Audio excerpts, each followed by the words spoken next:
story time lang tayo guys. So recap tayo ngayong araw. So ewan ko ba ba't ko naisipan tumakbo ng 10 kilometers.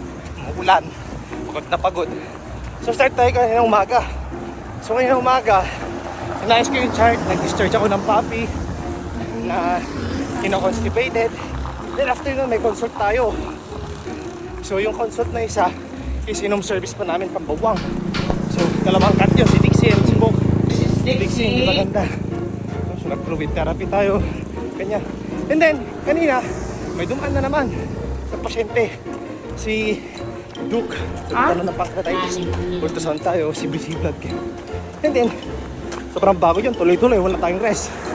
And then ginawan ko pa rin ang paraan para tumakbo.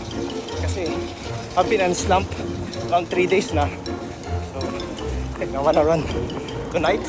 And yung girlfriend ko si Sandra tamakbo rin ng 10k. I walk ng 10k using her walk pad while watching solo leveling. And nainggit ako. Sabi ko, takbo din ako 10k. So yan, that's the story of my day. And around 7k na tayo ngayon. At bye bye!